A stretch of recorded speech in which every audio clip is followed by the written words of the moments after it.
Las sectas son organizaciones malvadas que pueden aprovecharse de la fe sincera y la necesidad de búsqueda espiritual de las personas. Estos grupos, frecuentemente liderados por figuras carismáticas y autoritarias, representan riesgos significativos no solo para sus miembros, sino también para la comunidad y la sociedad en su conjunto. Uno de los aspectos más peligrosos de ciertas sectas es su habilidad para infiltrarse en comunidades religiosas ya establecidas. Frecuentemente, se presentan como movimientos auténticos de fe, prometiendo conocimientos espirituales más profundos y una conexión más íntima con Dios. Inicialmente, pueden alinearse con las enseñanzas cristianas tradicionales, complicando el reconocimiento de su verdadera esencia. Sin embargo, como advierte la Escritura, Satanás mismo se disfraza de ángel de luz.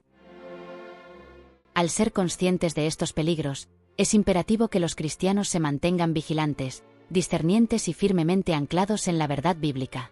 Esta alerta no solo protege a las personas de caer en las trampas de sectas dañinas, sino que también fortifica a la Iglesia contra la infiltración de doctrinas engañosas y la corrupción eclesiástica. Al analizar los trágicos desenlaces de sectas anteriores y entender sus métodos de engaño, podemos prepararnos mejor para proteger la integridad de nuestra fe y nuestras comunidades.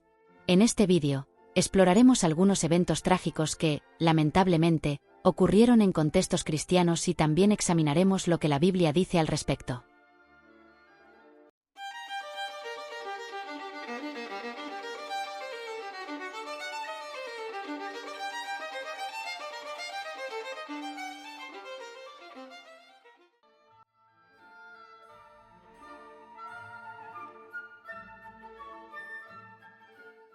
Vernon Wayne Howell nació el 17 de agosto de 1959 en Houston, Texas.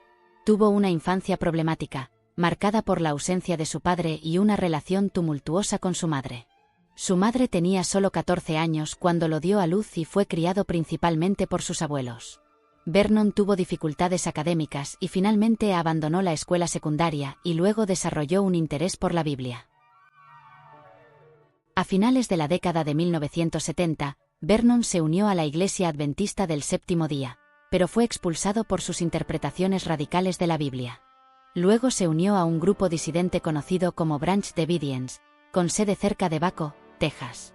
La rama davidiana era una rama del movimiento davidiano, que a su vez se había separado de la Iglesia Adventista del Séptimo Día.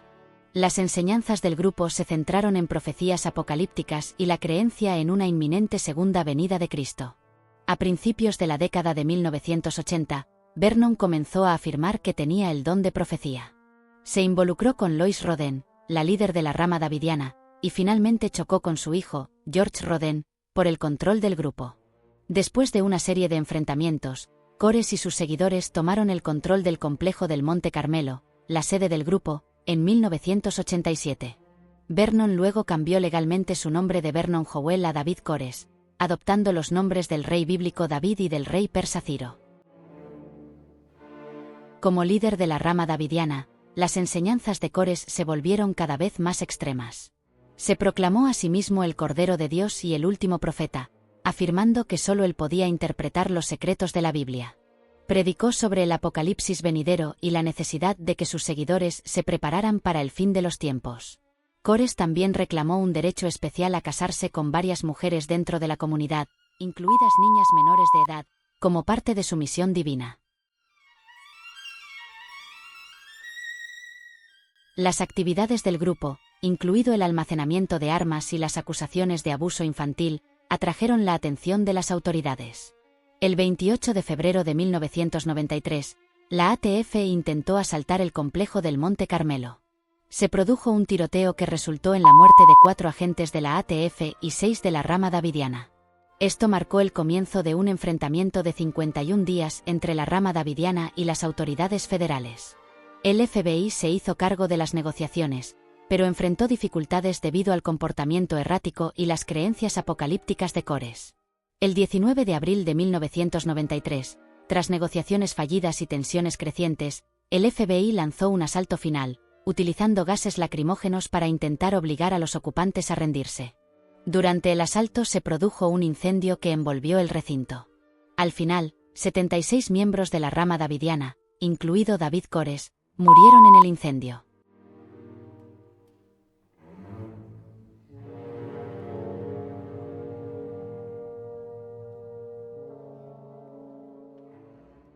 El Movimiento para la Restauración de los 10 Mandamientos de Dios, MRTCG, fue fundado a finales de los años 1980 en Uganda. El grupo surgió de la Iglesia Católica Romana, con un fuerte enfoque en creencias apocalípticas y estricto cumplimiento de los 10 mandamientos.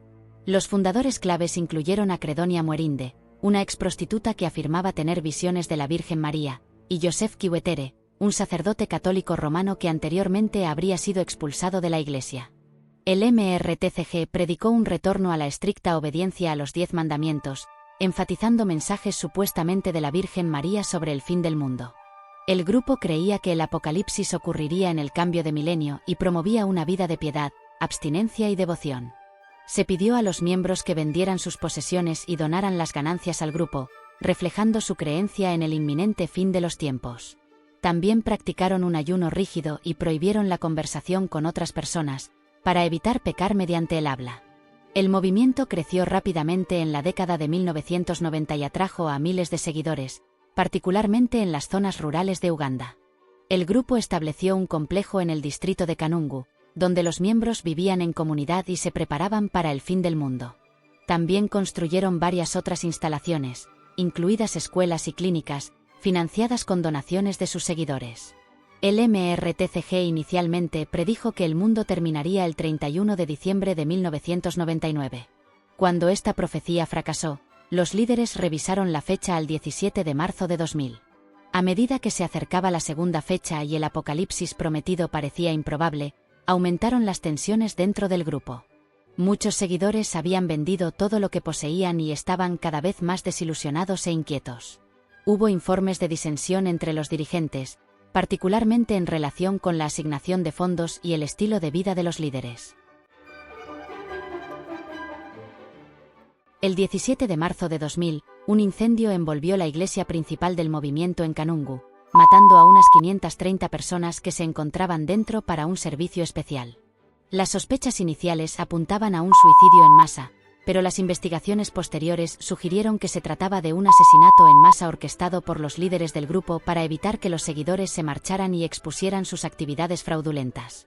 Investigaciones adicionales descubrieron fosas comunes en otras propiedades del MRTCG, lo que indica que el incendio de Kanungu fue parte de una campaña más amplia de asesinatos en masa. Se estimó que el número total de muertos superó los 1000. Se creía que Credonia Muerinde y Joseph Kiwetere habían orquestado los asesinatos, pero se desconocía su paradero y nunca fueron detenidos.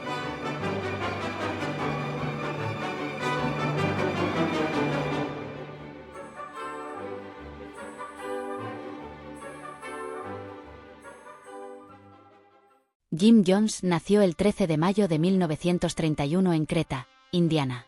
Se crió en una familia pobre y tuvo una infancia difícil, marcada por el alcoholismo de su padre y la ausencia de su madre por motivos laborales. Jones desarrolló un interés temprano en la religión, supuestamente realizando funerales para animales pequeños y mostrando fascinación por los predicadores carismáticos de su tiempo. En la década de 1950, Jones comenzó su carrera como predicador en Indianápolis. Se inspiró en las ideologías marxistas y socialistas y buscó crear una comunidad que encarnara la integración racial y la justicia social, que era un pensamiento progresista para la época. En 1955, fundó el Templo del Pueblo, y rápidamente su iglesia creció en número de miembros, atrayendo a personas que se sintieron atraídas por su mensaje de igualdad y su liderazgo carismático. En la década de 1960, Jones trasladó el Templo del Pueblo a California, y luego a San Francisco y Los Ángeles. La medida fue impulsada en parte por algunas paranoias que Jim tenía, como escapar de posibles amenazas nucleares, pero también escogió estos lugares para establecer un mayor número de seguidores en un entorno más liberal. El Templo del Pueblo se volvió cada vez más influyente, ganando poder político y atención de los medios por sus programas sociales, que incluían comidas gratuitas, atención médica y apoyo a los pobres y ancianos. A medida que el templo creció, el liderazgo de Jones se volvió más autoritario. Comenzó a manipular y controlar a sus seguidores mediante el miedo, la coerción y el abuso psicológico. Afirmó ser la reencarnación de figuras como Jesús, Buda y Lenin, y utilizó curaciones escenificadas y milagros falsos para mantener su influencia. La paranoia de Jones también aumentó, alimentada por su creencia de que el gobierno y otras fuerzas externas querían destruirlo a él y a su iglesia. En 1974, Jones estableció un asentamiento remoto en Guyana, al que llamó Jonestown. Lo promovió como una utopía socialista donde sus seguidores podrían vivir libres de la opresión y construir una comunidad basada en la igualdad y la cooperación. Más de 1000 miembros del Templo del Pueblo se trasladaron a Jonestown y muchos dejaron atrás sus hogares y posesiones en los Estados Unidos. La vida en Jonestown estaba lejos de la visión idealista que Jones había promovido. El asentamiento enfrentó duras condiciones de vida, escasez de alimentos y atención médica inadecuada. El control de Jones sobre sus seguidores se intensificó, llevó a cabo simulacros regulares de Noche Blanca, simulando suicidios en masa para poner a prueba su lealtad y disposición a morir por la causa.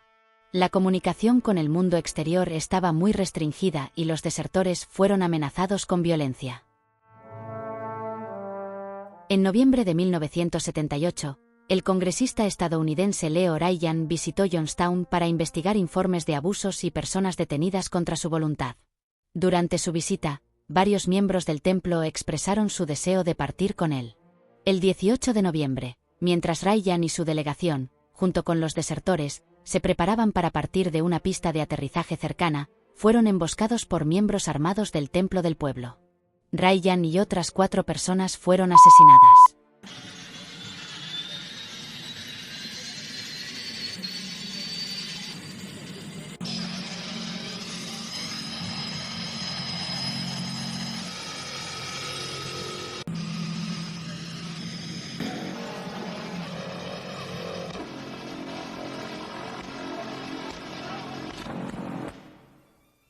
Tras el ataque hecho a un congresista de los Estados Unidos y sabiendo lo que enfrentaría, Jones inició lo que se conoce como uno de los suicidios en masa más grandes de la historia.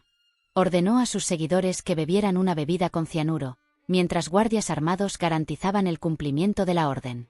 Más de 900 personas, incluidos muchos niños, murieron en la tragedia.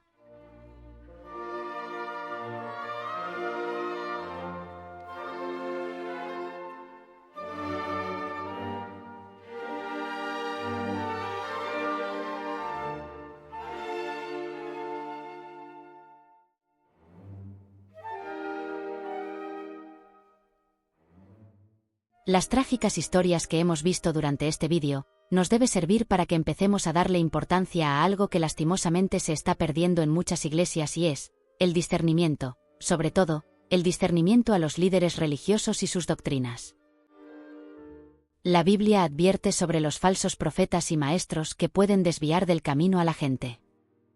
Jesús dijo que tuviéramos cuidado, que las ovejas que tenemos en los púlpitos fácilmente pueden ser lobos rapaces, y para poderlo detectar necesitamos discernimiento para darnos cuenta de cuáles son sus frutos.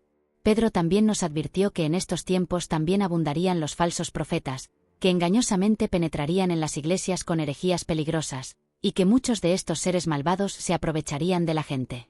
Estos pasajes enfatizan la necesidad de evaluar críticamente las enseñanzas y comportamientos de quienes afirman hablar por Dios. Debemos anclar nuestra fe y nuestra comprensión de las cosas a las Escrituras. Nuestro espíritu debe ser como los de los bereanos, los cuales fueron cristianos que hoy en día son reconocidos por su diligencia al verificar las enseñanzas de un líder religioso, con las Escrituras. Las iglesias cristianas deben fomentar entornos de responsabilidad mutua y humildad. Ningún individuo, independientemente de su labor dentro de una iglesia, debería ejercer un poder o autoridad sin control. Porque hoy, hemos aprendido tristemente, que una autoridad religiosa desenfrenada puede dañar no solo doctrinalmente la mente de las personas, sino que también puede provocar enormes catástrofes. Mantengámonos vigilantes, cimentados en las Escrituras y comprometidos, cuidándonos los unos a los otros, para así evitar que la influencia destructiva de los falsos profetas y las sectas dañinas lleguen a nuestras comunidades cristianas.